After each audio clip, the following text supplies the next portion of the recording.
नमस्कार मित्रांनो, मी हर्षल, उद्योजक आणि कंटेंट क्रिएटर. आज मी सुरू करत आहे माझं नवीन चॅनल माइंड मॅटर्स मराठी.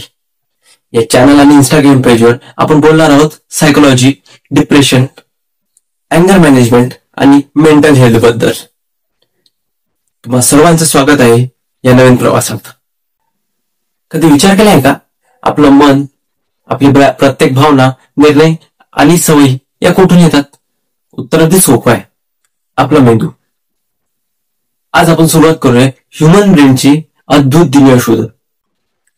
आपल्या मेंदूची रचना पण खूप छान आहे. ऍक्च्युली आपला मेंदू दिसायला लहानसा, पण 1300 ते 1500 ग्रॅमचा असतो. पण आपल्या शरीराचा कम्प्युटर हा आपला मेंदूच आहे.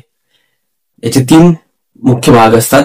सेरेब्रल, जे शिकणे, विचार करणे आणि आठवणी ठेवणे यासाठी कामी पडतो. सेरेबेलम, ज्यामुळे हालचाली आणि बॅलन्स मेंटेन करायला आपल्याला मदत होते.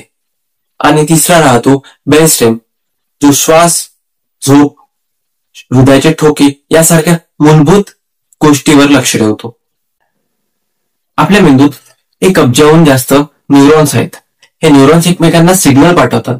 हाच खेळ म्हणजे आपले विचार आणि आठवणी, सोबतच भावना.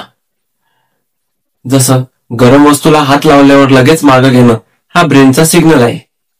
एखादी आठवण आली की हसू येणं हे सुद्धा न्यूरॉनचं काम आहे.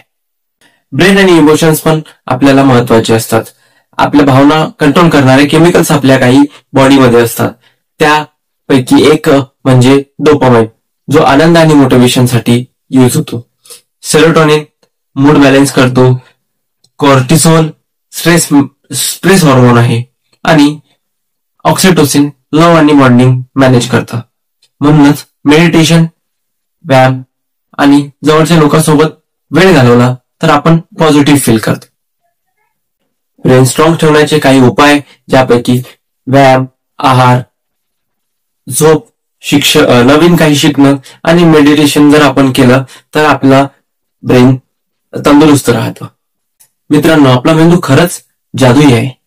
त्याचं योग्य संगोपन केलं तर जीवन अधिक आनंदी आणि यशस्वी होईल. अजून सायकोलॉजी, डिप्रेशन आणि मेंटल हेल्थ बद्दल जाणून घ्यायचं असेल तर आपल्या नवीन चॅनलला माइंड मॅटर्स मराठीला सबस्क्राईब करा आणि आपल्या इंस्टाग्राम पेजवर फॉलो करा. थँक्यू.